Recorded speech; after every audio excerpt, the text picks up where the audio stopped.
자, 그러면 이제 영국의 종교개혁 부분을 이제 볼게요. 자, 영국의 종교개혁은 헨리 8세부터 이제 시작을 했는데요.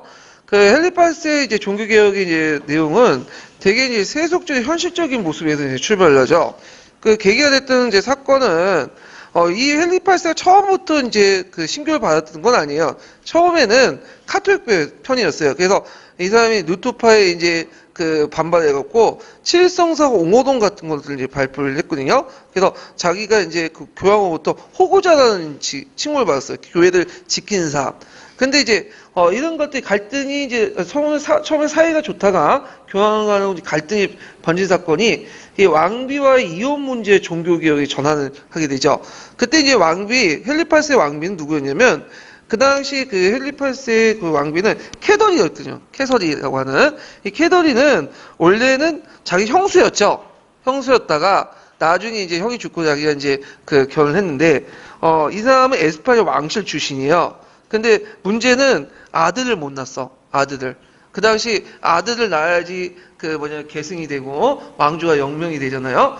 그래서 이제 애하고 이제 이혼을 하려고 했던 거죠. 그러니까 이제 이혼을 하려면 그 왕족이나 귀족들 이혼하는 누구한테 허락을 맡아야 되냐면 그 당시에 카톨릭의 수장이었던 교황의 허락을 맡아야 돼. 근데 교황이 스페인하고 관계를 생각해가지고 허락을 안 해주니까 자 그거에 대해서 반발로 헨리 8세가 그냥 뭐냐면 종교개혁을 전환을 하고 교황 간의 관계를 끊어버리죠. 그리고 캐서리하고 이혼을 해버려요. 예. 그래서 이제 이때 공포한 게 수장령이에요. 이 수장령은 뭐냐면 영국 교회를 교회로부터 분리시키는 거, 교황부터. 그리고 국왕이 교회의 수장이 된다. 그래서 이제 그때 토마스 모어 같은 사람들이 이제 성직자들이 반대했지만 탄압하고 처형을 시켰죠. 그래서 영국 교회의 수장의 권위에 딸려 있는 모든 영예, 종업, 지위, 재판권, 특권, 면제권, 수익, 제야를 소유하고 항유한다는 이 수장법의 내용은 그인데 이 수장법은 영국 교회의 수장이면서도 국왕이 뭐죠? 그 영국 교회에 가지고 있는 재산권과 재판권과 다 차지하겠다는 거야. 거기에는 밑에는 뭐가 또 깔려 있는 돈이 깔려 있는 거죠. 교회 재산을 노리는. 예. 그래서 이제 그와 관련된 조치가 뭐냐면 이제 수도원 해산이야. 그래서 대다수의 수도원을 해산을 하고요. 그 토지를 재산을 몰수해서 그 당시 공로자나 귀족층에게 주죠. 그래서 왕권 강화의 재정을 확보한다. 그 과정에서 이제 귀족들도 이제 헨리 8세의 종교개혁을 지지해주게 되죠. 예. 자, 그 다음에 또 헨리 8세의 종교개혁이 또 지지를 받았던 게 뭐냐면 잉글랜드 국민들 속에 이제 교황과 노마에 대한 강범위와 반감이 형성이 됐다. 카톨릭은 좋은데 왜 카톨릭에서 거둔 세금들이 꼭 그 로마 교황 쪽으로 가야 되냐? 우리는 못 주겠다. 그러면서 이제 카톨릭에 대한 이제 영국 교황에 대한 영국 교황이 아니라 이탈리아 그 교황에 대한 반발이 있었고, 그래서 이런 것들이 이제 그 신교가 널리 확산된 배경이 됐다. 이렇게 보시면 돼요. 자, 그 다음에 이제 영국 국교회 성립을 보죠. 자, 영국 국교회는 오늘날 어디예요? 성공회죠, 성공회. 예. 그래갖고, 에드워드 6세부터 해갖고, 이제 엘리자베스 1세까지 해갖고, 이제 쭉 성립이 되는데, 에드워드 6세 때, 근데, 이 에드워드 6세는 이제 그 헨리 8세의 세 번째 부인에서 낳은 아들이죠. 예. 그래서 헨리 8세가 6번 정도 결혼했나? 그렇게 이제 알고 있는데, 그 사람이 첫 번째 부인이 이제, 죽고, 캐서리하고 이제 헨리 8세 간에 낳은 그 사람이 누구예요? 메리죠, 메리. 피에 메리. 그 다음에 두 번째 부인 애나하고 나는 사이가 이제 뒤에 나는 엘리자베스 1세고 세 번째 부인에서 이제 에드워드 6세를 낳은 거예요. 얘들 아들들. 그래서 에드워드 6세가 이제 헨리 8세 이후에 왕위가 됐어요. 그래서 이 사람이 공동 일반 기도원소를 이제 만들어서 42개조가 되어 있는데 신앙의 근거 이제 삼았고 영국 교회 교리를 규정하죠. 신교파 교리를 채택했다. 이때 신교파 교리는 칼뱅파예요. 칼뱅파. 칼뱅파인데 좀 칼뱅파 여러 해석 중에 온건한 칼뱅파 교리를 좀 채택을 했고요. 그 다음에 메리 왕인데 이 사람의 별칭이 뭐예요? 피에 메리라고 하죠. 피에 메리. 그래갖고 이 사람은 이제 누구하고 결혼했냐면 그 당시 필립 2세하고 이제 결혼을 하죠. 예, 필립 2세 그 누구야? 스페인에 필립 2세하고 결혼하죠. 근데 들어보니까 이 필립 2세도 좀 사기 결혼을 좀 당했어요. 원래 메리하고 필리피 2세가 이제 나이가 연상 정도 돼요. 연상 한 10살 정도 되고, 필리피 2세는 이제 20대고 얘는 거의 40대인가? 뭐, 이게 되는데, 20대, 필리피 2세가 좀 잘생겼거든요? 그러니까 이제 메리는 좋아했지. 근데, 필리피 2세가 그 당시에는 메리를 얼굴 못 봤을 거 아니야. 사진도 없고, 그림만 본 거야. 근데 그림은, 지금도 뽀샵질 하는데, 그 당시 뽀샵질을 잘했나봐. 그래서, 보니까 예쁘거든. 거기다 여왕이니까, 좋겠다. 건너갔는데, 스페인 건너가서 영국 건너갔는데, 웬걸 자기보다 나이가 열 몇 살 많고, 얼굴이 주름기 쫙 하고, 그런 이제 여자를 본 거야. 그러니까, 결혼식 하자마자 그냥 하룻밤도 치르지 않고 그냥 가버린 거야. 그리고 나서 그 후에 건너가지도 않았어. 메리가 오라고 해도. 예. 그래서 이제 있는데 메리가 이제 독수 공방을 주었죠. 그리고 나서 그 동생이 또 누가 즉위한 거야? 엘리자스 1세가 즉위하죠. 그러니까 엘리자스 1세한테 이제 한번 또, 필리페 2세가 이제 또 치그덕 거린 거지. 그래서 이제 편지도 보내고. 근데 엘리자스 1세는 이 편지를, 구원 편지를 아예 모욕을 줘버린 거지. 너 왜 그 보냈냐 하면서 그다음 스페인 대사한테 모욕을 주고. 그러니까 이제 엘리자스 1세한테 이제 일종의 모욕을 당하고 일종의 팽당하니까 열받아갖고 일으킨 게 이제 나중에 네덜란드 독립전쟁 그런 거와 이제 연결해서 영국과 싸우게 된 거죠. 예. 그래서 엘리자스 1세 때는 필리피 2세하고 영국과 사이가 안 좋았어. 스페인하고. 나중에 좀 얘기하겠지만요. 그래서 메리 여왕은 이제 카톨릭으로 복귀를 하니까 그거에 대해서 신교들의 중심으로 한 이제 그 국민들이 반발을 하죠. 예. 그래서 카톨릭 의식이나 교회 개혁, 교리를 다시 회복하고 일부 신교를 처형하니까 국민들 반발을 불러일으키고. 그래서 그 사람의 별칭이 뭐라고 했죠? 피에 메리라고 하죠. 피에 메리. 예. 그 다음에 이제, 엘리아스 1세죠. 엘리아스의 그 어머니가 뭐 엠브림이라는 사람이에요. 이 엠브림도 두 번째 그 부인인데, 그 헨리 8세. 그래서 예전에 한번 영화를 했죠. 천인의 앤이라고. 천일 동안 왕비에 있었어. 그래서 나중에 얘를 못 나니까 딸만 나니까 국부가 처형당했어. 천일 뒤에. 그래가지고 이제 했는데 별로 그렇게 좋은 그 사람은 아니었어요. 인생에서. 그래서 하여튼 엠브리의 그 딸이 엘리아스 1세인데 이 사람이 즉위하자마자 수장령을 공포해요. 그래서 우리가 수장령 공포는 딱 보면 누구예요? 헨리 8세 때만 공포한 걸로 알고 있죠. 근데 다시 엘리아스 1세가 되면서 메리가 이제 카드를 복귀했으니까 다시 국고에 복구해야 될 거 아니야. 그래서 수장령은 2차 수장령을 공포해요. 그래서 수장령도 엘리아스 1세 때 공포했다. 좀 기억을 해두세요. 근데 별 중요하지 않기 때문에 적어놓지 않은 거예요. 그래서 교과서에 읽다 보면 그 착각하신 게 뭐냐면 교과서는 애들 수준에 맞춰가지고 정리해놓는 거죠. 개론서도 이제 일반인들 수준에 맞춰서. 그래서 일반인의 수준에 맞추다 보니까 많은 내용을 선정하고 조직하는 과정에서 그 내용 중에 제거된 부분이 많아요. 근데 적혀있지 않다고 해서 존재하지 않는 게 아니에요. 예, 분명히 있는데 역사는 사실 있지만 내용이 너무 많기 때문에 걸려낸 거죠. 예, 그렇기 때문에 교과서 통론에 없다고 해서 이게 없다라고 말하면 안 돼요. 다른 자도 같이 봐야 돼. 하여튼 수장령을 공포하고 나서 곧바로 통일령을 공포하죠. 그래서 제 주로 교과서나 개론서에 통일령에 초점을 맞춰서 기술돼 있죠. 이 통일령은 뭐냐면 하나의 왕국, 하나의 교회를 내세운 거죠. 그러니까 하나의 왕국에는 하나의 교회밖에 없다. 이 교회는 누가 결정해 주는 거야? 왕이 결정해 주는 거야. 그래서 영국 국교회를 정해 놓은 거죠. 그래서 영국 국교회 외에는 다른 거 믿지 마. 이렇게 이제 한 거죠. 자, 그래서 영국 교회 교리와 그다음 의식을 확정했는데요. 이때 이제 영국 국교회는 교리는 신교회, 칼뱅파 신교인데 의식은 국교회예요. 이게 좀 특이하죠. 예. 그래서 국교회 좌파들이 청교도에 불만을 갖게 된다. 그러니까 원래 청교도 자체는 영국 국교회인데 영국 국교도의 청교도 입장일 때는 너무 청교도들 입장일 때는 카톨릭 요소들이 너무 많은 거야.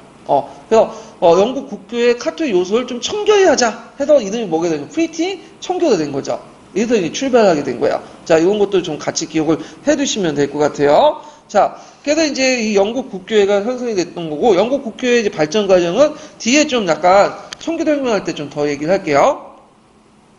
자, 그래서 이제 있고, 그래도 이제 이 영국의 그 종교 개혁은 교황에 대한 반감, 민족의식의 강성 이런 것들이 절대 왕조에 또 강하게 이용했고 신앙면에서 불철저하기 때문에 청교도의 불만을 이용했고 그 다음에 아까 얘기처럼 정치 경제적 요인이 있기 때문에 강하게 작용했죠. 그래서 몰수된 교회와 수돈 재산을 누구한테 분배해줬다? 귀족과 왕한테 또 분배하는 세속적 목적이 강했다. 이런 것들 이제 같이 기억을 해두시면 될 것 같아요.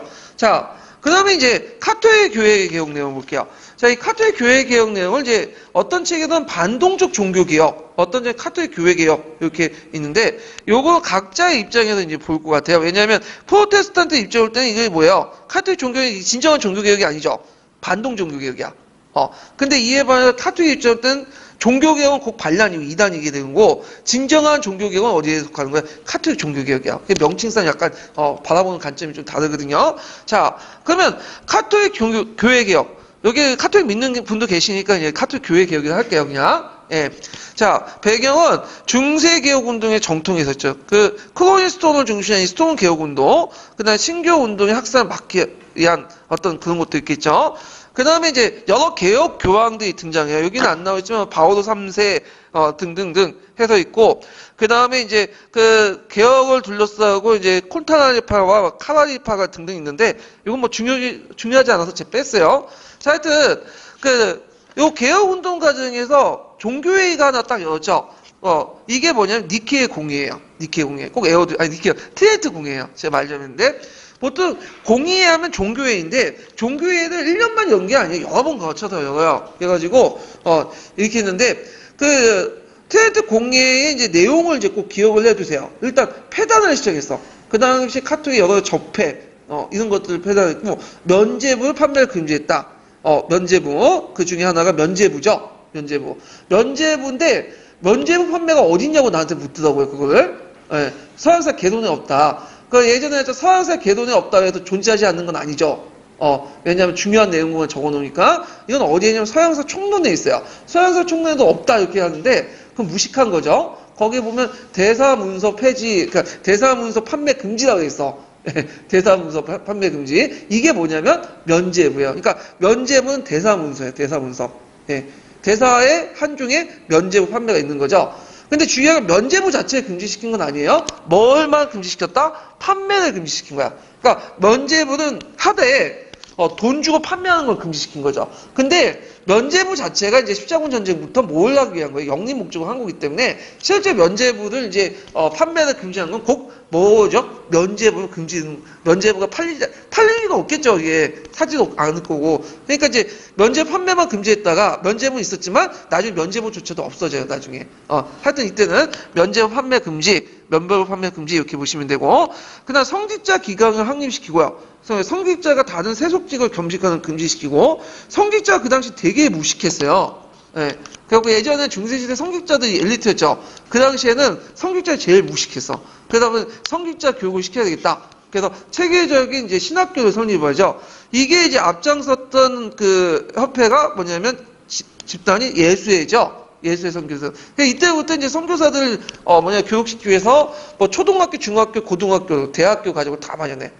그래서 심지어는 프랑스 같은 나라는 프랑스 공교육 제도가 확립하기 이전에는 어디에 많이 의존해? 카톨릭 교육에 많이 의존해. 지금도 우리나라 보면 이제 카톨릭 중심의 사립도 많잖아요. 대학도 많고. 예. 그 다음에 신교들이 비판했던 이제 그 카톨릭 교리를 다시 재확인했어요. 그래서 여기 내용들 보면 성변환은 뭐와 관련된 거죠? 하체설이죠. 예, 하체설 인정했고 연옥이라는 개념인데 연옥은 성경에 없어요. 이건 예전에 이제 카톨릭에 계속 전승되었던 개념인데 지옥과 천국 사이 중간에 연옥이라는 게 있죠. 그 연옥은 이제 잠시 죄를 다 사하지 못하고 올라왔던 죽은 사람들을 위해서 마련한 곳인데 여기에서 어느 정도 죄를 씻고 나서 천국에 등업될 수 있죠. 그 영원한 믿음과 성자 공경을 그대로 인정했고요. 성경과 정승의 진리가 근거고 믿음과 선행의 구원 방법을 고수했다. 그래서 거기 잠깐 이제 카톨릭하고 기독교의 이제 차이점인데 이 기독교는 엄밀히 말하면 개신교죠. 예, 기독교라고 쓰면 좀 그러니까 개신교.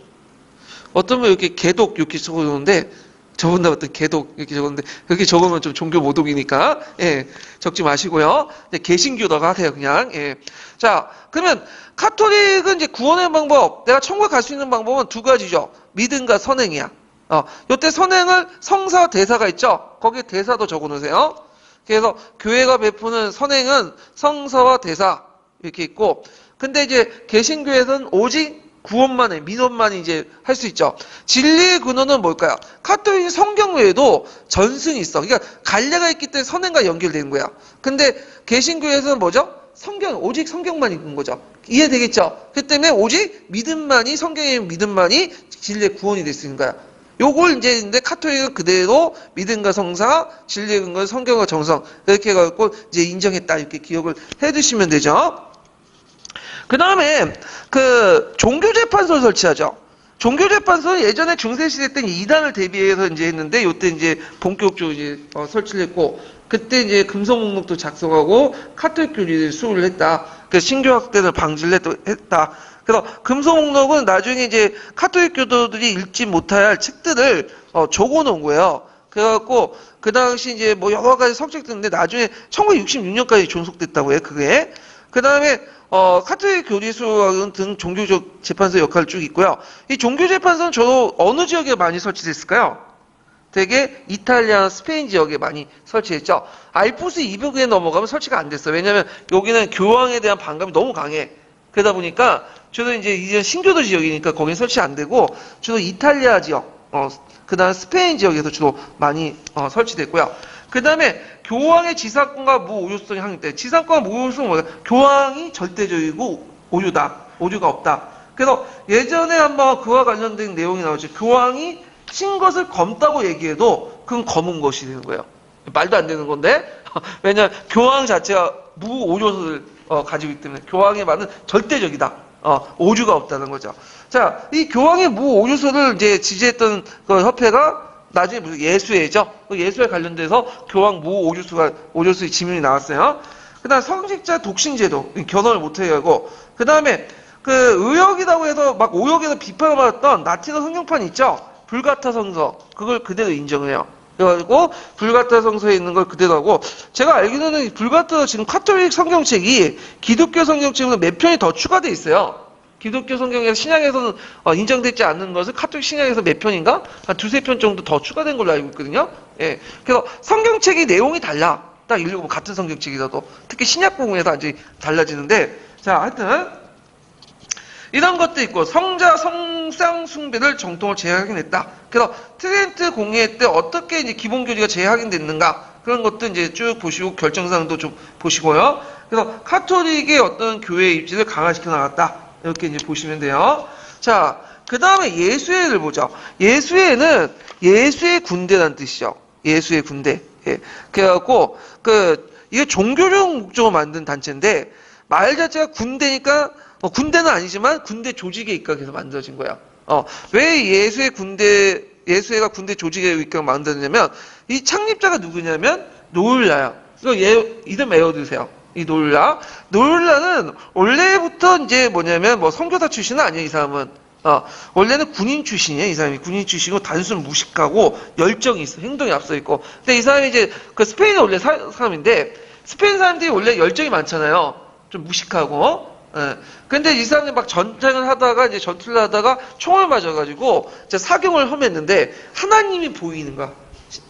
영적인 영령이 성령이 내려와서 구원을 해주는 거야. 그러니까 그걸 보고 이제 감명을 받아갖고 이 사람이 이제 군인 때려치고 어디로 갔냐면 늦은 나이에 30대 한 초중반에 늦은 나이에 저쪽 프랑스에 갔어요. 프랑스 파리 가갖고 공부를 한 거예요. 파리 대학에 입학해서. 근데 머리는 별로 그렇게 좋지 않으니까 열심히 공부해도 안 되겠죠. 근데 자기보다 좀 나이 어린 동급생들 있죠. 이 동급생들이 얘를 많이 따랐어. 그래서 머리 있는 애들의 특징이 뭐예요? 좀 똑똑한 애들이.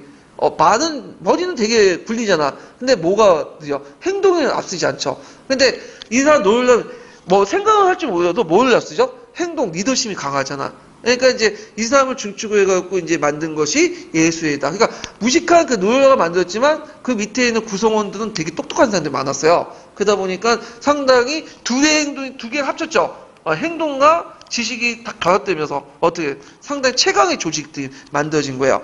그래서 이 노을라가 중심으로 해갖고 만들어졌다. 이렇게 좀 기억을 해두시면 되고요. 그래서 이제 군대식 엄격한 규율, 종교를 위한 군사 조직과 그 다음에 교황에 대한 절대 봉족, 교황 무오류설과 관련된 건데, 모든 일이 진리를 얻기 위해서 우리는 설령 시기해 보이는 것을 교회가 검다고 말해도 이는 언제나 믿어야 한다. 이게 교황 모 오주수의 주요 내용이거든요. 외워두세요. 이 구절이 예전에 기초에 나왔어요. 자, 목적은 카톨릭 신앙 수호고, 그 다음에 활동은, 이것도 활동도 예전에 시험문이 나왔죠. 카톨릭 교세의 회복. 그래서 그 당시 이제 예수의 활동을 통해서 많은 이제 카톨릭 지역이 회복이 됐는데, 일단 이제 폴란드가 잠깐 이제 신교지로 넘어갔다가 그 카톨릭 다시 회복을 했고, 그 다음 아일랜드 카톨릭을 유지하는 데 크게 공헌을 했고요. 그 다음에 이들 활동을 통해서 또 남부 독일 지역 있죠? 잠깐 이제 신교들도 넘어갔던 지역이 농민전쟁에서 카톨릭 넘어갔다가 다시 이제 완전히 카톨릭이 확립된 건 이들의 활동을 통해서 있고, 이들은 또 그 신교들이 이제 상당수 영역을 뺏어갔잖아. 그러니까 이제 어디로 나간 거야? 그 다른 외연을 확장시켜가지고 이걸 메꾸기 위해서 아시아, 아프리카까지 먼저 선교 활동을 하게 돼요. 그래서 중국이나 일본 이런 지에 많은 선교사들을 보내죠. 그 대표적인 이제 그 카톨릭 선교사가 누구야? 마테오이시죠. 예. 그래서 그 예수의 선교사들은 특징이 뭐냐면 상당한 지식인들이에요. 상당히 많이 알고 있어. 마테오이치, 마담체 이런 사람들은 선교품 할 때 뭐냐면 의학이나 기술이나 뭐 군사식 다 알고 있죠. 그러다 보니까 이 선교의 수단을 이용했잖아요, 이 사람들이요. 예. 그래가지고 있고, 또 선교 활동을 할 때 그 지역의 풍습이나 이런 것들 존중을 해줘요. 그래서 예수의 선교사들 올 때는 제사, 전례 문제가 일어나지 않았죠. 왜? 신화하고 여기에서 신화하고 가슴 다른 문제잖아. 조상숭배 인정해주는 거죠. 그리고 천주시대에서도 볼 수 있듯이 뭐냐면 기독교 전파하는 과정에서 뭘 이용해서 하나님 예전에 중국이 미국 상제를 끌어다가 믿게 해줬잖아. 그런 식으로 연결시켜갖고 그래서 크게 이제 전파에 큰 공을 했다. 그리고 이제 그때 스페인하고 연결돼서 이제 스페인 위세에 반영을 했고 신대국 발견에 큰 했고 이들 활동을 통해 남미 지역의 상당수가 뭘로 넘어가는 카톨릭으로 넘어가게 된 거죠. 예. 그 다음에, 이들은 교육의 중요성을 이제 알고, 그 당시 그 카톨릭 사제에 좀 무식한 사람들이 많았죠? 그래갖고, 스톤이나 교회에 이제 뭐냐면 학교를 이제 설립을 해요. 그래갖고, 그 다음에 스톤 부근에 학교를 설립하고, 청소년 교육하고, 그 당시에 예수의 선교사는 지식의 전도자 같은 역할을 했다는 거. 그 다음에 신앙심을 성립하고 군주와 제후에 대한 봉사하고 특히 외교 활동에서 이 사람들이 지식인들이 많기 때문에 수많은 또 뭐냐면 언어도 많이 알고 있고 똑똑하거든요. 그러다 보니까 외교 활동도 많이 했고요. 그 다음에 이제 트리엔트 공회도 이들 중심으로 해서 주도적인 역할을 수행했다. 그래서 활동 내용들 꼭 기억을 해두세요. 자, 그러면 르네상스하고 종교개혁의 이제 그 공통점과 차이점을 볼게요. 자, 요때 르네상스는 이제 뭐와 관련된 거냐면 이제 저 이탈리아 르네상스 좀 얘기하는 거죠. 자, 이탈리아 르네상스의 이제 종교의 그 공통점은 개인 의식에 의한 중세 카톨릭 교회 비판, 이거 자연주의, 시민 계층의 성장을 바탕으로 했다.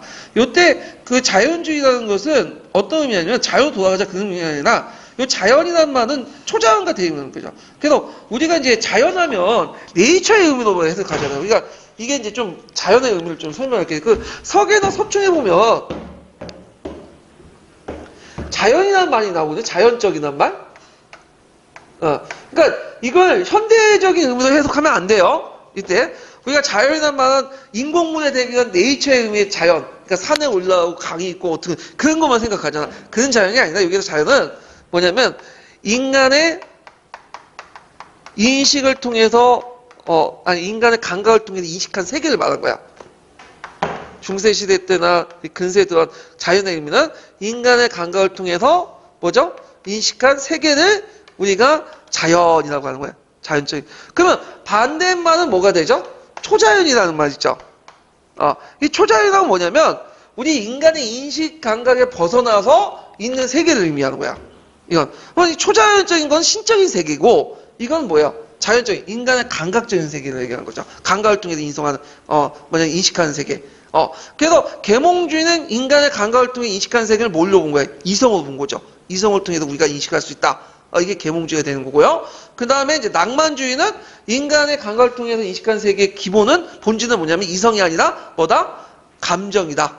정서다. 이렇게 주장하죠. 예. 그래서 뉴스가 유명한 말을 했죠. 자연으로 돌아가라. 근데 이때 자연의 의미는 뭐냐면 우리가 생각하는 그 무슨 산에 가고 바다에 있고 뭐 이렇게 이런 풍자적인 게 아니라 낭만적인 게 아니라 인간의 어떤 그 자연적인 인식은 기본적으로 본질적으로 이성이 있는 게 아니라 어디에 있다? 그 감정에 있기 때문에 감정으로 돌아가자, 정서로 돌아가자는 거야.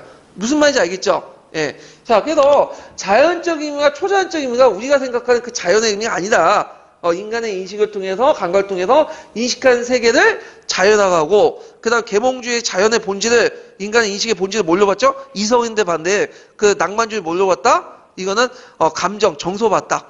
이렇게 참 차이가 있다는 거 좀 기억을 해두시면 될 것 같아요. 예. 그래서 우리가 생각하는 네이처의 의미의 자연이라는 말은 어디서 나온 거냐면, 19세기 때 일본 애들이 번역해 놓은 말이에요. 이거는. 인공과 대비한 자연의 의미는 19세기 때 일본 애들이 번역한 거고, 그 다음에 나중에 이제 무의자연이, 이제 유대 자연도 요런 자연이 아니죠? 네이처의 의미의 자연이. 나중에 좀 설명을 하고 있거든요. 예. 자, 그래서 이제 이렇게 해서 이제 있고, 고전어 복귀를 추구하죠. 물론 고전어 복귀에서 이제 르네상스는 이제 요때 고전은 주로 그리스 로마 고전이죠. 이탈리아 르네상스. 근데 이제 종교개혁의 고전이라는 것은 원식 기독교죠. 이거는 그 북녘 르네상스 비슷하죠. 그래서 교회 건여부터 신앙이 해방이 되고, 자, 르네상스는 중세 부분을 인정하죠. 중세 비판한 게 아니에요. 그러니까 중세 부정한 게 아니죠. 카톨릭 부정한 게 아니죠.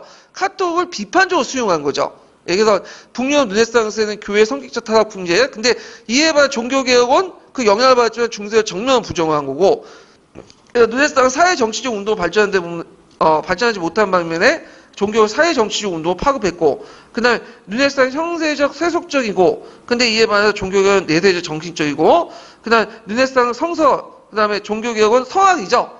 이거는 아까 원식 기독교 철학에서는 인간의 의지의 자율성이 성악가로부터 따옴으로써 없어지게 되죠. 그래서 인간이 악한 존재가 되죠. 자, 그래서 구제를 스스로 못하게 되죠. 그리고 르네상스 이성, 그 다음 종교의 신앙, 그 다음에 르네상스 그리스 로마 고전적, 물론 이제 북유럽 르네상스는 좀 먼저 초기 기독교 사상하고 연결되어 있고요. 그 다음에 종교개혁은 초기 기독교에 대한 관심, 가도기적 성격이 있죠. 르네상스는. 근데 이에 반해서 종교개혁은 중세를 부정하는 성격이 있어요. 반봉건적이고 사회개혁적이고. 그 다음에 이제 르네상스 시기에는 고급문화 지식을 창출한 계층가 있는데, 이에 종교개혁은 봉건제요, 농민, 신민 등 복잡한 문제에 연결되어 있다. 설명을 아까쯤 했죠. 자, 그래서 이제 전반 르네상스와 종교개혁의 어떤 특징들을 이제 좀 비교를 해봤고요. 그러면 관련된 기출문제는 좀 풀어볼게요. 몇 페이지를 펴보시냐면요. 잠깐만. 저기 요것도 안 풀어봤네요. 제가 연구에 종교개혁 하다가 그 총괄평가로 제가 안 풀고 넘어갔는데 풀고 넘어갈게요. 자, 213페이지 일단 펴보세요.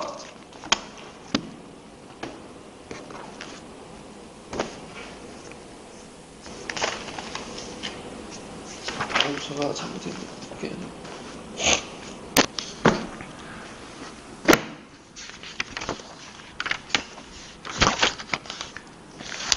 자, 213페이지 몇 번을 보시냐면요. 3번 문제 볼게요. 3번.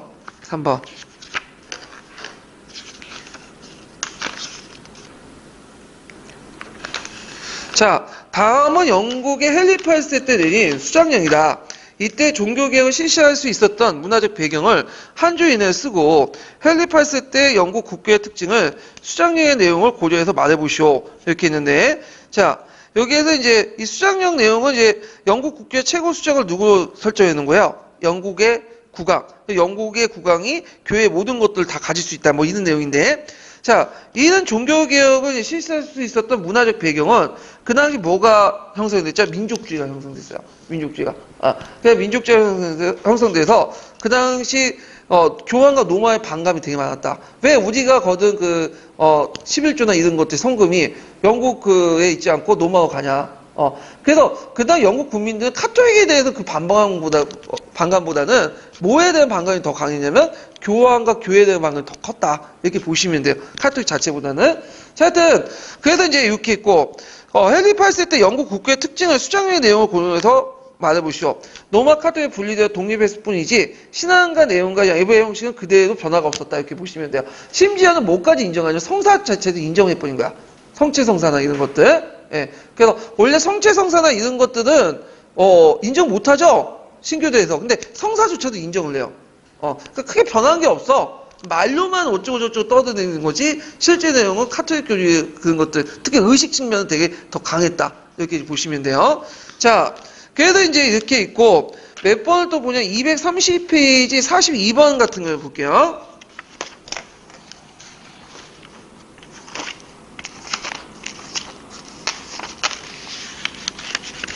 자, 42번을 보면 다음에 기획의 내용을 서술해보고 가의 명칭을 써보시오. 이렇게 했는데 헨리 8세가 이제 수장령 공포하였죠. 예, 수장령 내용 아까 지금 얘기했죠. 이거 쓰시면 돼요. 영국의 교회를 로마 교회부터 분리한 동시에 국왕이 독립한 영국 국교의 수장령을 선포했고 가의 명칭은 엘리우스 1세가 뭘 공포했죠? 통일령을 공포했죠. 통일령 공포에 영국 국교주의를 확립했다. 이렇게 쓰시면 돼요. 자, 그 다음에 이제 넘어가서 이제 총괄평가 풀어보고 나서 이제 그거는 이제 또 기출 풀어볼게요. 총괄평가 한 문제 더 풀어보면 225페이지 펴보세요.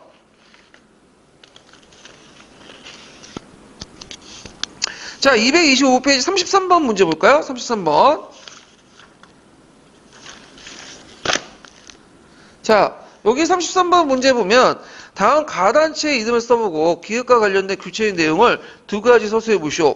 다음 사례는 가의 단체의 주장한 내용이다. 자, 이 단체는 1546 교황의 정식 인가를 받았고 여러 지역으로 카톨릭을 복귀시켰고 전도 사업도 열심히 했다. 자, 가단체가 내용이 뭘까요? 이거 예수회죠. 그래서 교황 무오교술. 이 단체만 주장한 건 아니고 예전부터 있었던 것들인데 이 단체가 이제 그걸 이제 같이 이제 주장한 거다. 이렇게 기억을 해두시면 돼요.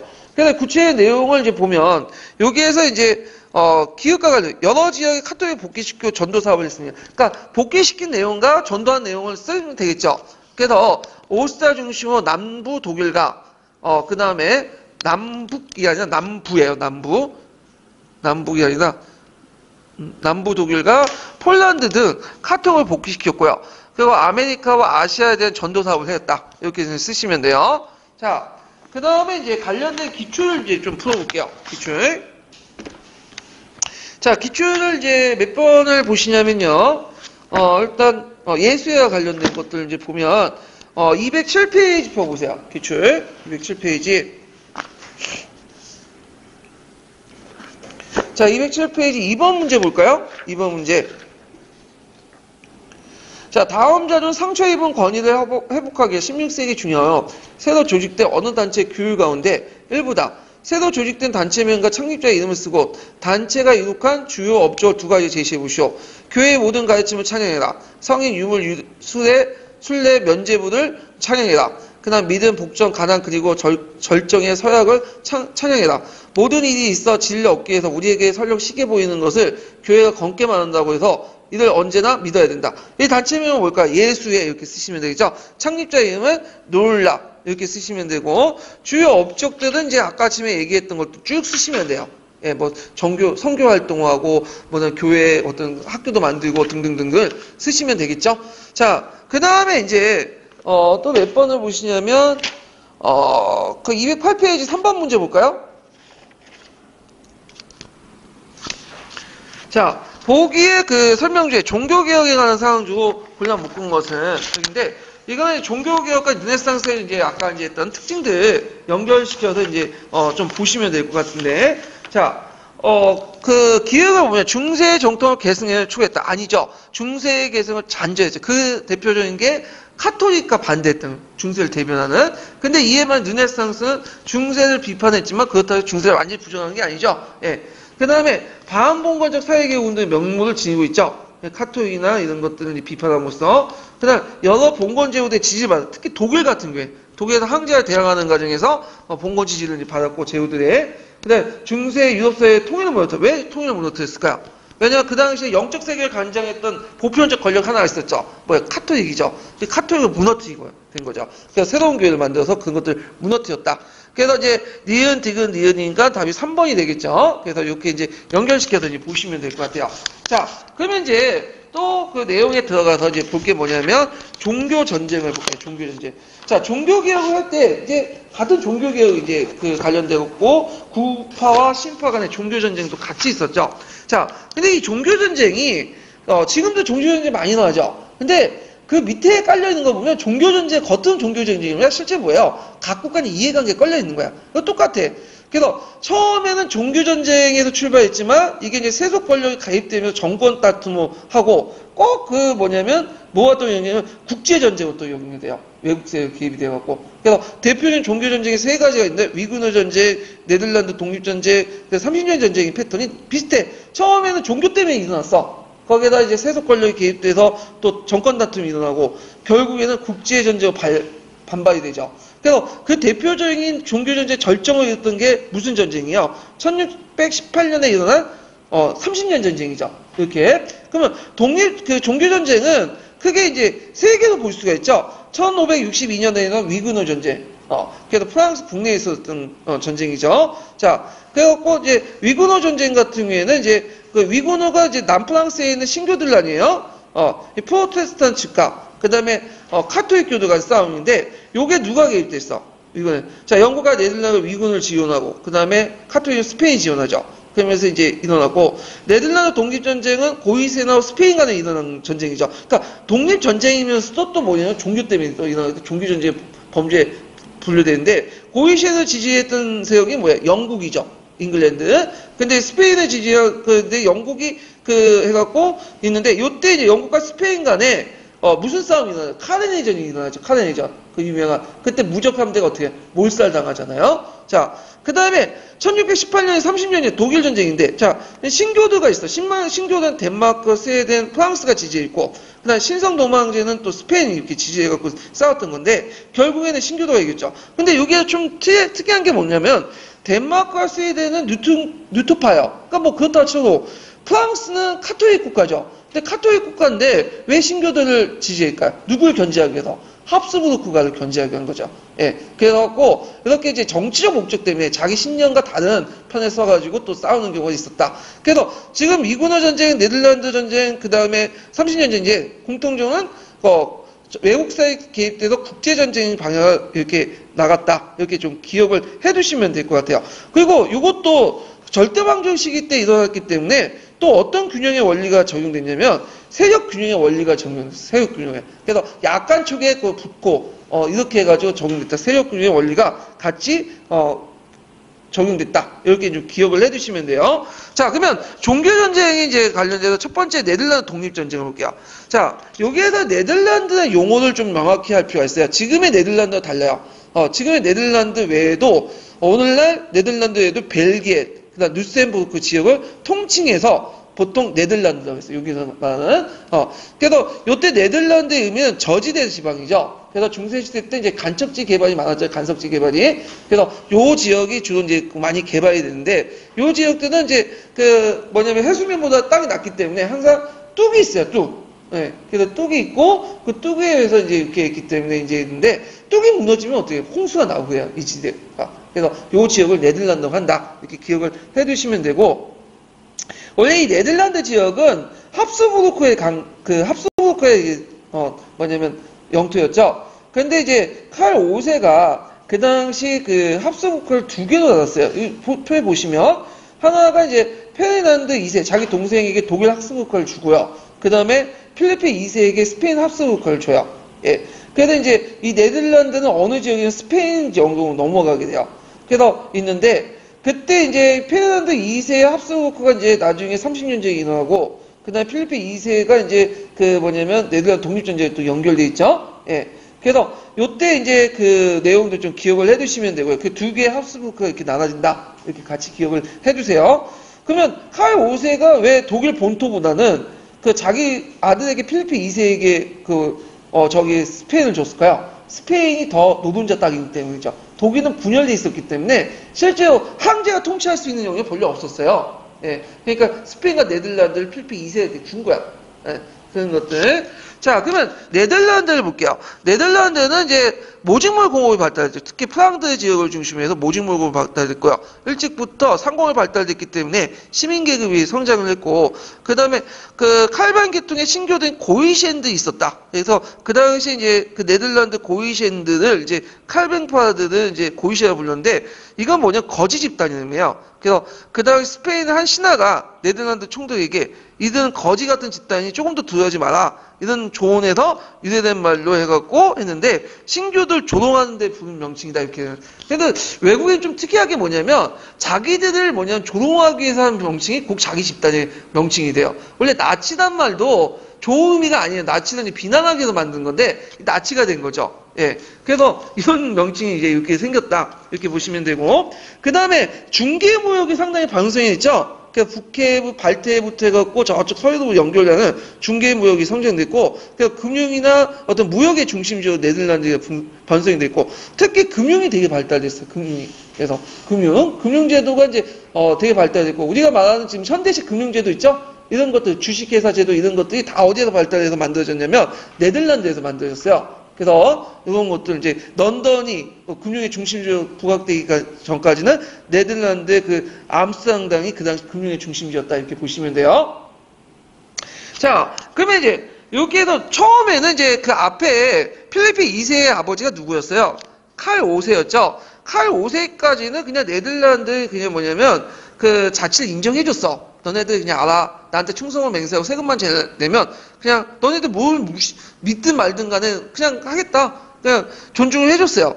근데 이제 문제는 그냥 아들이었던 필리프 2세가 등장하면서 달라진 거야. 이 필리프 2세는 칼 5세는 예전에 그 자칸스에 네덜란드에서 어릴 때 보냈기 때문에 네덜란드의 어떤 정서나 이런 것들 좀 알고 네덜란드에 온화한 통치를 했거든요. 근데 스페인의 필리프 2세는 이 사람은 좀 고집이 좀 세요. 그 어떤 것을 내세우냐면 하나의 왕국, 하나의 그 종교를 내세우는 거야. 내가 통치하는 곳에든 한 가지 종교만 믿어야 된다. 그 종교는 누가 결정한다? 내가 결정하는 거야. 그러니까 카톨릭만 믿어라. 그리고 이 카톨릭을 통해 중앙 집권을 강화시키는 거야. 그러니까 이제 그거에 대해 반발을 한 거죠. 그래서 네덜란드인들은 처음에는 스페인이 독립하려고 생각까지 없었어요. 그냥 종교의 자유만 인정하고 하면 충성을 맹세하겠다. 그런데 이제 계속 믿으라고 하니까 그러니까 이제 네덜란드 반감이 생긴 거지. 그러면서 일어난 것이 뭐냐면 네덜란드 독립전쟁이야. 그래서 이제 카톨릭 강요의 신교 탄압, 특히 종교 재판소를 강화하고 가세를 하고 스페인과 또 경쟁 사업을 또 억제하게. 왜냐면 스페인은 경쟁 업체가 뭐예요? 모직물이죠. 스페인은 모직물이에요. 네덜란드도 초창기 때 뭐였죠? 모직물이었죠. 그러니까 이런 것들이 이제 경쟁 붙은 거죠. 자, 하여튼 이렇게 이제 정치, 경제적 여러 가지 이유, 종교적 이유로 이제 독립전쟁을 하게 되는데, 그래서 그 당시 이제 한스부르크의 중앙집권 통일 정책, 그 다음에 해서 이렇게 있고, 그 다음에 이제 등등등 해갖고 독립전쟁 이게 잘못됐네. 독립전쟁 배경 이제 좀 보세요. 이걸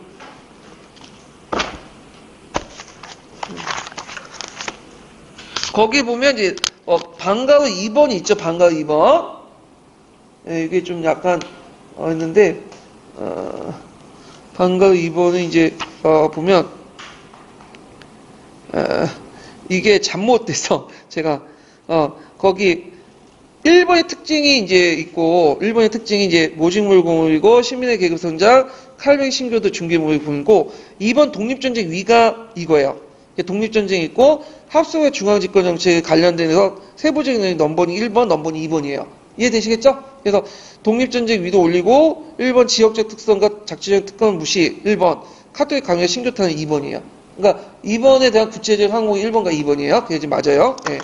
자, 하여튼 이제 독립전쟁이 일어났고, 이 독립전쟁이 일어나는 과정에서 이제 처음에 그 벨기에 지역, 구교도 지역, 남부 지역이 스페인과 대항해 싸우다가 결국에는 다시 복귀되고요. 어디만 이제, 그 독립됐죠? 북부 네덜란드, 오늘날 네덜란드 지역만 복귀가, 독립을 했어요. 자, 그러면 가정을 이제 볼게요, 가정. 자, 이때 이제 필리프 2세가 그 뭐냐면, 누굴 파견했냐면, 총독 마르테라는 사람을 이제 파견했는데, 이 사람이 그 오면서 여러 가지 폭행을 한 거야. 뭐 여러 가지 이제 재물도 뜯어내고 뭐 하니까, 그 당시 또 종교 재판도 하니까, 그래서 이제 이때 그 뭐냐면, 청원을 냈어, 주민들이. 이것 좀 개선한 민원을 이제 넣었는데, 민원을 그냥 무시해버린 거죠. 그래서 이제 반란을 일으킨 거죠. 그래서 그 당시 알바공을 이제 진압사람을 파견을 해가지고 공포정치를 실시하고 이제 했는데, 그때 반란 측에서 그 오렌지 그 언령을 지도해서 이제 통합이 되고 그들이 저항 운동이 있게 되죠. 원래 남부 지역 같은 경우에는 처음엔 그 뭐냐면 독립운동에 참여하지 않았어요. 근데 뭐 때문에 독립운동에 참여했냐면 그때 이제 스페인 난동 사건이 있어. 스페인 군인들의 난동 사건이 있거든요. 그 군인들의 난동 사건 적어놓으세요. 요때 스페인 군인들은 상비군 상병인데 뭐 우리가 생각하는 국민 군대가 아니었어요. 민족별로 구성된 군대들보다는 용병 집단들이에요. 용병들은 항상 뭐에 민감하죠? 돈에 민감하죠. 월급을 안 준 거야. 돈이 없다고. 그러니까 이제 이 스페인 군인들이 돈을 안 주니까 어디에서 그 당시 네덜란드 남부 지역에서 막 돌아다니면서 뭐냐면 털게 된 거죠. 막 약탈하고. 그 중에 그 당시 네덜란드 남부 도시 중에 제일 유명한 데 안트페르페가 있어요. 이 안트페르페 약탈한 거예요. 이 안트페르페가 그 당시 네덜란드 중심 도시였거든요. 그래서 이제 하니까 이게 열받은 이제 스페인 그 네덜란드 남부 사람들이, 원래는 이제 이 사람이 독립운동에 참여 안 했거든요. 왜냐면 이 사람들은 천주교 믿고 있었으니까. 근데 참여하긴 같이 북부하고, 그때 이제 그 안트페르페가 약탈 당하고 나서 그때 이 안트페르페가 이제 그 후에, 이제 경제가 쇠퇴하고 그 경제적 쇠퇴가 이제 어디로 넘어가냐면 이제 중심지가 바뀌죠. 암스테르담으로 옮기게 돼요. 그래서 이때부터 이제 네덜란드 독립전쟁 이후부터는 암스테르담이 금융의 중심지가 되는 거야. 예. 그 홀란드 지역 중심이요. 예. 그래도 있고. 그런데 이제 싸우다가 또 남부 10주가 탈락을 해. 그래서 이제 계속 스페인 이제 식민지로 들어가게 되고, 북부 7주만 이제 위트레이트 동맹을 결성해갖고, 있고, 그 다음에 이제 이렇게 있다가, 이제 계속 싸우게 되는데, 자, 그래갖고 이제 이런 과정에서 이제 반란의 우두머니였던 윌리엄이 또 살해당하죠. 그래서 이제 등등 해가지고 있다가 프랑스와 영국이 참여해요. 프랑스와 영국은 어디에 참여했을까요? 당연히. 그 다음에 스페인은 막아죠. 함스부르크가. 영국 같은 경우에는 네덜란드 긴밀하게 관련이 있었고, 스페인을 견제하기 위해서, 프랑스도 마찬가지로 견제하기 위해서, 자기가 국교인데도 불구하고 어디 참여한 거예요? 네덜란드 도와주는데 참여하죠. 그 과정에서 영국의 함대가 어딜 깬 거죠? 스페인의 무적 함대를 깬 거죠. 그게 그 유명한 카르네전이죠. 예, 이렇게 연결시켜서 보시면 돼요. 자, 그래서 결국엔 1581년에 독립을 했고요. 그리고 나서 베스트팔렌 조약 때 국제 독립을 인정해. 이미 예전부터 독립했다가 베스트팔렌 조약 때 그걸 공식화시킨 거죠. 예, 그래서 이런 것들과 연결시켜서 보시면 돼요. 그래서 승리의 원인 중에 이제 하나가 영국의 지원인데, 영국은 그 당시에 누가 집권했던 거죠? 엘리자베스 여왕 때 집권한 거죠. 그래서 엘리자베스 여왕 때 집권할 때 그때 이제 스페인하고 이제 경쟁 관계가 있었어요. 왜냐면 스페인도 모직물, 영국도 모직물이죠. 경제적 관계가 있었고, 또 스페인을 견제할 필요가 있겠죠. 세력 균형의 원리에 따라서. 그래갖고 이제 네덜란드를 지원을 하게 되고, 그때 아르메다 해전에서 크게 이제 죠. 이 아르메다 해전은 카렌해전이 나오죠. 여기 카렌은 지역명이고요. 아르메다는 왜 아르메다냐면 그 무적함대 별칭이 아르메다예요. 예, 그래가지고 카렌에서 스페인의 무적함대를 격파했다. 요게 상당히 의미 있는 해전이에요. 그래서 교과서에도 있거든요. 예. 그래갖고 이제 카르네전은 이제 잠깐 얘기를 하자면, 이 스페인에 제가 이제 이것도 토쿠메타이 전쟁사에서 제일 본 얘기를 할게요. 링크를 시켜드릴게요. 예. 되게 재밌는데, 이 카르네전은 이제 어떤 해전이냐면, 그 당시 이제 스페인은 원래는 육군이 강한 군대였어요. 육군이 되게 강했거든요. 해군은 그게 보조적인 거고, 근데 반해서 영국은 육군이 약해. 육군이 없어, 거의. 뭐가 강하죠? 해군이 강해. 그래서 영국 배들은 이제 뭐냐면 얘네는 이제 되게 날씬하고 작은 배면서 되게 기동력이 있고 뛰어난 배 있고, 이반 스페인은 좀 크지만 좀 기동력이 떨어지거든요. 근데 스페인의 전술 전략은 뭐냐면, 일단 육군을 태우고 나서 근접점에서 갈고를 건너가서 걸고 끄어서 뭐냐면 건너타가지고 공격을 하는 방법이에요. 정형적인. 근데 영국은 그렇게 하면 지거든. 그러니까 일정한 거리를 유지하면서 뭐죠? 일정한 거리를 유지하면서 공격을 하는 배로. 뭘로 공격해요? 대포로 공격해. 근데 얘네들이 청동대포로 공격하는 게 아니라 이걸 이제 철로 만든 거야. 주철로 만들고 대포를 만든 거야. 훨씬 더 가볍고 멀리 나가는 대포를 만들었죠. 그러니까 얘네들이 이제 공격할 때 뭐냐면, 일단 이제 카르네에서 스페인이 이제 초송달용 딱 된 거야. 그러니까 여기 안에 들어오면 너희들 갈고리 던져갖고 내가 배를 타서 공격하겠다. 이렇게 이제 하는데, 영국이 바보는 아니죠. 들어갔다 죽으니까 얘네는 일정한 거리를 유지하면서 뭐예요? 대포를 쏘면서 공격하는 거죠. 근데 스페인도 이걸 알고 있거든. 그러니까 얘네들이 사정거리, 유효사거리가 이제 쓸 정도의 거리까지 안 들어오는 거야. 그러니까 서로 이렇게 하면서 이렇게 하는데 막 가고 있는데, 그러면 이걸 뚫어야 될 거 아니에요. 그래서 이제 어떤 식으로 뚫냐면, 영국 애들이 이제 생각을 한 거야. 그래갖고 하공선 알죠? 예, 하공선을 이제 만들어 놓고는 거기에 불을 붙여요. 그리고 이제 제수, 사형을 당한 살인자 이렇게 사형수를 해놓고 얘네들 몰게 하고 배에다 불을 주놓고 몰게 하는 거예요. 그래서 그 초승당 방영 지형을 무너뜨려. 그리고 혼란할 때 이렇게 가가지고 가까운 거리에 좀 나가고 대포 쏠 정도 가가지고 거기에 대포를 쏴가지고 무너뜨린 거죠. 예. 그래가지고 그때 이제 쫓겨난 그때 이제 그 싸움에서는 거의 한 2분의 1만 이제 폭삭 망했고 한 반 정도 살았어. 근데 얘네들이 어디로 갔냐면 스코틀랜드 북쪽으로 간 거야, 그 항로를. 근데 그 스코틀랜드 북쪽은 멍청하게 항로가 되게 복잡하고, 뭐냐면 이게 암초 지역도 많고 그러거든요. 그러다가 가다가 거기에서 거의 7, 80% 죽고, 간신히 20, 30% 살아남았어요. 그래서 이제 카나다해준 이후에 이제 스페인은 무적한 데 붕괴되죠. 참고로 이 무적한 데는 예전에 이제 바로 앞에 레파토 해전 아시죠? 레파토 해전에 누굴 쳐부신 건 오스만 투르크를 쳐부신 하면 되죠. 근데 영국의 해군에서 격파되고 이때부터 이제 세계 패권이 누구 넘어? 스페인에서 영국 넘어가게 돼. 이때부터 이제 해가 지지 않는 제국이 스페인에서 누구죠? 영국에 넘어갔다. 이렇게 좀 같이 이제 기억을 해두시면 될 것 같아요. 자, 하여튼 카르네전은 좀 기억을 해두시고, 그 다음에 이제 독립된 이제 그 네덜란드 정치제는 연방제 국가죠. 그래서 네덜란드 7개 주로 구성돼 있고 그 중에 홀란드가 중심이었어요. 홀란드가. 그래서 이제 있고 나중에는 이제 비내의 결과 벨기에가 통합하는 과정이 왕국으로 전환돼. 지금은 왕국이에요. 예, 공화국이 아니라. 그 다음에 이때 이제 총독과 연방의 중앙이 있었고, 그 다음에 주위와 주자치권이 이제 있었다. 자, 경제적으로 모직물 공업이고, 근데 이거는 나중에 이제 어떻게 돼요? 영국에 밀리게 되죠. 그래서 영국과 또 싸우죠. 영국과 네덜란드 간에 패했고, 조선어 중개 사업들이 이제 있었고요. 그 다음에 경제적 중심지가 여기 안 나와 있지만, 처음에는 안트페르페라고 했죠. 그 프랑드 지역. 그러다가 그 17세기 이후에는 암스테르담 지역으로 이용인데, 이 암스테르담은 좀 기억을 해주세요. 그 지도에서 한번 찾아보세요. 그 암스테르담이 있죠? 이 암스테르담은 그 당시 국제 중심지로 세계 무역 중심지였어요. 그래서 17세기 때는 네덜란드가 특히 번성했던 지역이거든요. 그래서 거기에 네덜란드 패권을 장악하고 나중에 하겠지만, 하여튼 거기가 금융 중심지고 세계 무역 중심지고, 그래서 지금 만든 금융제도들, 선물, 옵션, 그다음 주식회사 다 누가 만들어준 거죠? 이 네덜란드인이 만든 거야.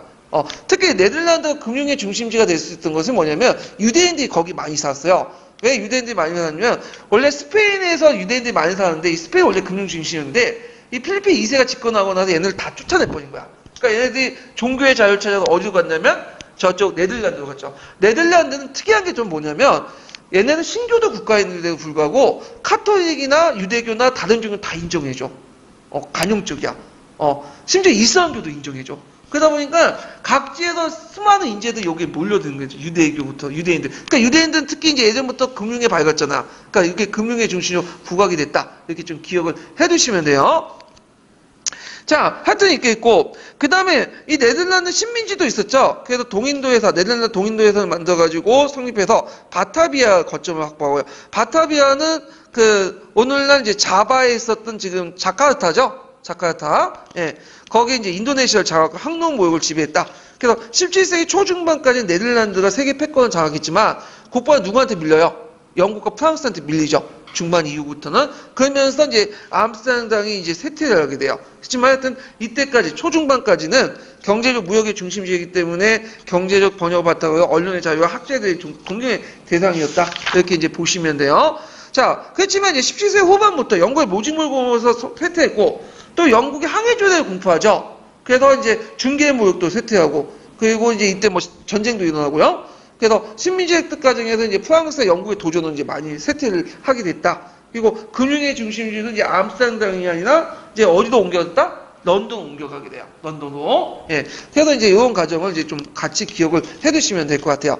자, 그 다음에 이제 관련되어갖고, 이제, 네덜란드 이제 독립전쟁을 했고, 위구노 전쟁으로 넘어갈게요. 위구노 전쟁.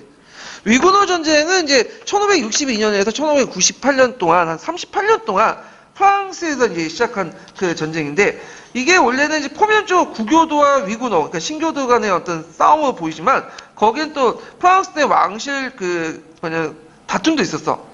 왕이 계승 관련 것도 있었죠.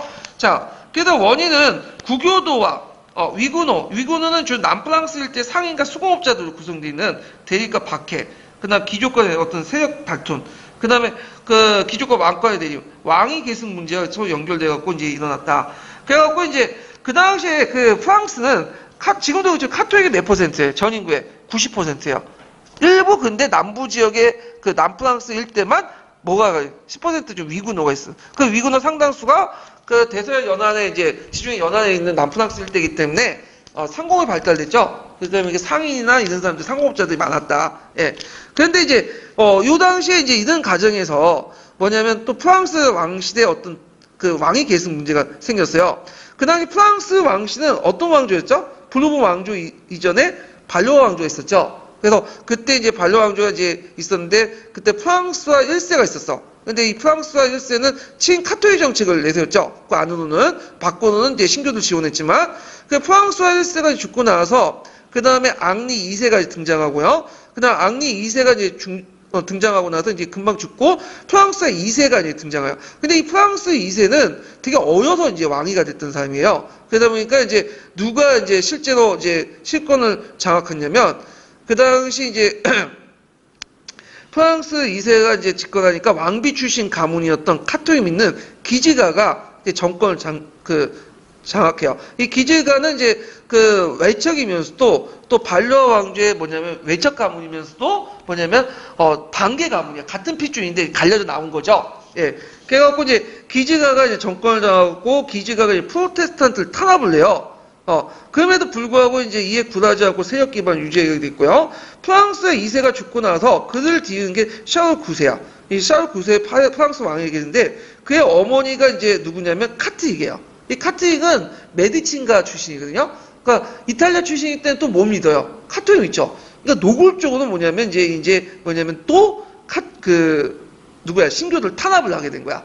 그럼에도 불구하고 신교들이 계속 저항을 하게 되죠. 하여튼 자 그래가지고 이제 이렇게 하니까 그 과정에서 이제 위그노 전쟁 이전부터 이제 이렇게 계속 프랑스 2세부터 해갖고 샤를 9세까지 계속 탄압을 받았어요. 그러니까 이제 이렇게 막 탄압을 받고 그러니까 이제 안 되겠다. 그래가지고 이제 카트린도 마음이 변해가지고 위그노 칙령을 공포해가지고 위그노의 탄압을 이제 뭐냐면 멈추게 되죠. 그래가지고 이제 있는데 갑자기 또 그 기주공이 또 정권을 장악하더니 이걸 또 압력을 넣어서 이제 처리시켜. 그러면서 이제 바시아 학살이 일어나고 그것이 위그노 전쟁에 촉발하게 되고요. 외세 개입했다가 다시 뭐냐면 후전 조약해갖고 생 제르멘 조약을 맺고 그 다음에 이쪽 계속 싸우니까 안 되겠다 하고 또 양측 혼인을 하게 돼요. 그래서 그때 이제 혼인을 하게 되는데 그때 이 혼인을 하면서 무슨 사건이 터졌냐면 그 당시 누구냐면 샤를 9세의 동생이었던 마그리트라는 그 여자와 그 다음에 나바르 알레오 신교 측에 이제 그 사람이 이제 혼인을 했는데 혼인식에 대규모 학살 사건이 일어나죠. 이게 뭐냐면 바르토노모 대학살 사건이에요. 성자인 바르토노모를 기념하기 위해서 했던 것들인데 요때 결혼식 때 바르토노모 날 성인 날 기념식이었는데 요때 이제 구교도가 신교도를 공격해갖고 대량으로 학살을 시켜버린 거야. 그러면서 다시 전쟁이 발발하죠.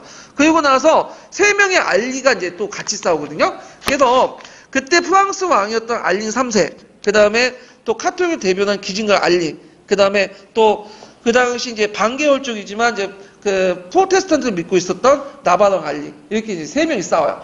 그래서 기진가 알리가 알린 3세는 서로 간에 죽여. 그래갖고 양측이 알리 3세하고 기준강 알리가 이제 죽게 되고, 유일하게 이제 왕이 계승으로 남았던 사람이 누구예요? 나바르 알리죠? 근데 이 나바르 알리 왕이가 계승하는데 문제가 생긴 게 뭐냐면 이 사람은 누구의 수장이에요? 프로테스탄트 수장이죠. 그러니까 이제 좀 정치적 문제가 있는 거야. 왜냐면 그 당시 프랑스는 전 인구의 90%가 뭘 믿고 있죠? 카톨릭 믿고 있죠. 근데 카톨릭 믿는 상태에서 프로테스탄트 왕이 등장하는 게 좀 그러니까 나바르 알리가 자기 종교를 버렸어. 그래서 카톨릭에서 뭘로 개종한 거죠? 프로테스탄트에서 카톨릭으로 개종한 거죠. 위구노에서. 그리고 나서 이 사람이 이제 알리 4세로 즉위하게 돼요. 예. 그리고 나서 이 왕조가 무슨 왕조가 되냐면, 부르봉 왕조가 되는 거죠. 프랑스 마지막 왕조에. 예. 그래서 이제 자기가 즉위하고 나니까, 이제 이 사람이 원래 예전에 믿었던 게 위구노잖아요. 예. 신교도니까 위구노에게 신앙의 자유를 부여해요. 그래서 프랑스의 종교 전쟁을 중지시키고 그래서 물론 그것에 대해서 낭트 칠령에 대해서 반발이 많겠죠. 그래서 카톨릭과 교황들이 반발했다. 예. 그리고 실제적으로 프로테스탄트 저항이 계속돼요. 그래서 나중에 위군의 전쟁은 실제적으로 나중에 그레아스 칙령을 통해서 이제 끝나게 되는데, 이거는 이제 뒤에 돼요. 이제 이때 칙령이 내리고 나서 끝날 국파 전쟁이 끝난 게 아니라, 계속 이제 뭐냐면, 간간히 남프랑스 일대에서 계속 저항이 있었고, 그래서 실제 끝난 것은 나중에 이제 그다스 칙령에서 끝났다. 이렇게 이제 보시면 돼요. 그래서 이 그다스 칙령은 이제 그 당시 이제 진압을 하고 나서, 자녀세력 진압을 하고 나서 종교의 자유만 인정해준 거야. 종교의 자유. 그리고 그 남프랑스 일대에 있었던 그 신교도의 근거지를 다 군사지키지 없앴어요. 예. 자, 하여튼, 그래서 이제 요 내용들 좀 기억을 해두시고요. 그럼 낭트칠령에서 공부한 내용들 꼭 기억을 해두셔야죠. 왜냐면 낭트칠령이 예전에 한번 시험문에 나왔기 때문에 내용 물어볼 수가 있어요. 그래서 위군호는 카톨릭교도와 동일한 시민적 권리와 직책을 항유하고요. 집회와 교회의 자유를 이제 부여받을 수 있죠. 그 다음에 이제 두 종파로 구성된 동수법전, 그러니까 두 종파로 구성된 그러니까 각각의 동일한 인원의 법정에서 형사사건 재판을 받을 수 있는 권리를 부여받고요. 근데 국교 지원으로 목사, 위군호 목사를 부여하고, 그 다음 위군호 수비대 주둔을 허용했는데, 이게 이제 나중에 자녀세력이 근거제가 되니까, 이제 자녀세력을 진압하고 나서, 그다스 칠령을 철폐시켜. 이거는, 예. 그래서 종교의 자유도 인정했다. 자, 이 낭트 칠령의 내용도 외워두세요. 이 낭트 칠령의 내용은 또 어딨냐고 물어보시는 게 있더라고요. 요거는 서양사 개념어 사전에 있어요. 예. 그래서 요거 있고, 그러니까 어떤 분은 그 교재에 대해 상당히 의아하나 봐. 그래서 학원 교재에 그 내용이 없으면, 혹시 내 교재에 그 내용이 없으면, 그게 그 알매가 빠졌다 이런 식으로 비난을 하고, 막 그러시는 분도 있는데, 저는 나름대로 자료를 가지고, 기출을 가지고 얘기를 한 거고, 어떤 분은 학원 교재에 없는 내용이 여기 있으면 또 뭐라고 하냐면 근거가 어디냐고 그런 식으로 얘기하는데, 다 근거가 있어요. 예. 저도 이거 그냥 창작물로 만든 게 아니에요. 다 소설책으로 만든 게 아니라 근거를 가지고 얘기하는 거예요, 저도. 예. 그래서 개론책, 총론책, 그 다음 여러 책들을 가지고 얘기를 하는 거예요, 지금도. 자, 하여튼 있고, 그래서 그 낭트칠령 부분도 꼭 기억을 해두시고, 그 낭트칠령 내용도, 구체적 내용도 같이 기억을 해두셔야 될 것 같아요. 자, 그러면 관련된 이제, 기출문제를 좀 풀어볼게요. 일단 208페이지에 4번 문제 볼까요? 4번 문제.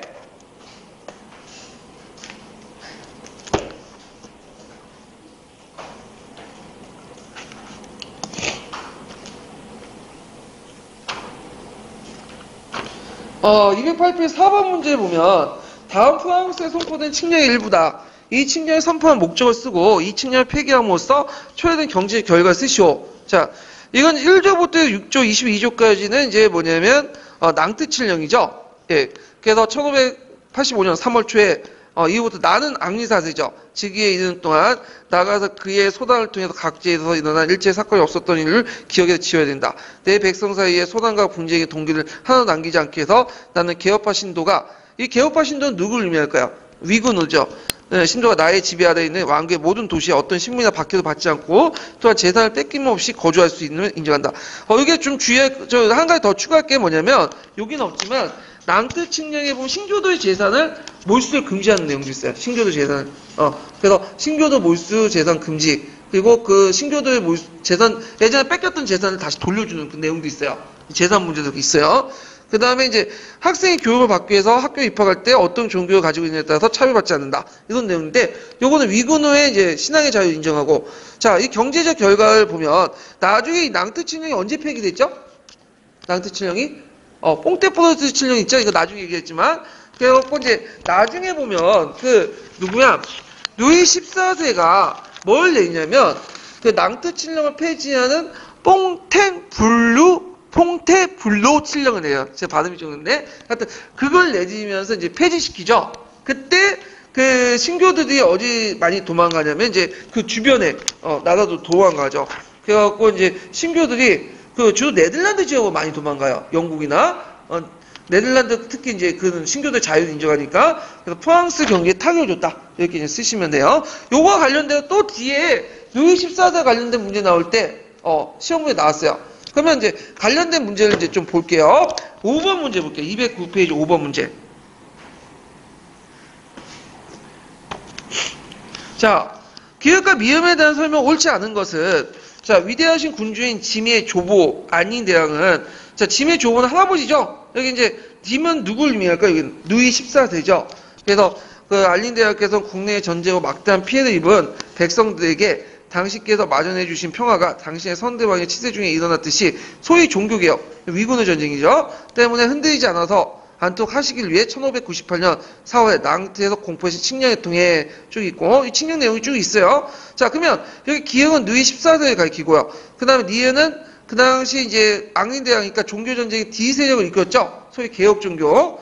그 다음에 디귿은 칼뱅이 교리에 따르는 종교를 말한다. 자, 디귿은 이제 칼뱅이 종교를 따르는 거죠. 위근호를 얘기한 거고, 니은은 교회의 지지를 받았다. 1598년 4월에 낭트의 공포의 칙령, 교회가 반대했죠, 교황이. 예. 그래서 이거는 그 내용이 틀리죠. 그래서 낭트 칙령이 반포되니까 교황은 상상을 초월한 최악의 칙령이다. 이렇게 비난을 하고, 고등보험도 어쩔 수 없이 동의한 거야. 그래서 이제 이 내용들 같이 기억을 해두시면 될 것 같아요. 그래서 이제 틀린 게 4번이고, 그럼 5번을 볼게요. 요게 이제 약간, 그 오답지 매력도가 이제 뭐냐면 상당히 높은 거죠. 그래서 개종을 원하지 않는 일반 신자들은 국외 이주를 허용하지 않는다. 그래갖고, 요거 뭐냐면, 그, 낭트칠령 이후의 결과를 보면 국외 이주를 했잖아. 국외 이주를. 근데 그거는 낭트칠령이 있는 내용이 아니에요. 그거는. 그러니까 낭트칠령에는 요 내용이 있어. 개종을 원하지 않는 일반 신자들은 국외 이주를. 그러니까, 그 당시 위군호도는 하나의 왕국, 하나의 원칙 아래, 위군호도 종교를 인정 못하겠다. 내가 카톨릭 믿으니까 너희들 카톨릭 믿어라. 그럼 다 카톨릭 개종을 해야 돼. 개종을 원하지 않는 일반 신자들은 또 국외 못 나가게 했어요. 근데 얘네들 이걸 무시하고 그냥 국외 나가버린 거야. 그거는요. 요건 내용이 맞지만 그 결과 반대대로 나가버린 거죠. 그래갖고 이제 그 당시에 상공업 중심지가 프랑스에 많은 사람이 나가면서 그들이 가지고 있는 부가 네덜란드, 영국 쪽으로 넘어가게 된 거죠. 이런 거와 연결시켜서 이제 보시면 될 것 같아요. 자, 그래서 이제 요 내용들 좀 같이 기억을 해주시면 되고요. 자, 그 다음에 이제 넘어갈 게 뭐냐면 30년 전쟁 보자. 30년 전쟁.